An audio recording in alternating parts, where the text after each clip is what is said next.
Good afternoon on this beautiful spring day here in New England, here in Massachusetts. Just taking in the beauty of these beautiful flowers that are starting out and appreciating the wildlife that's out here and what we have on the lake. I'll head on over to the deck.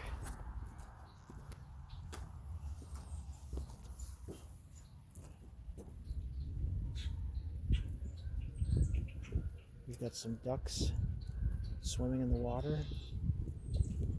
Some birds are chirping, and it's a beautiful 70-degree day.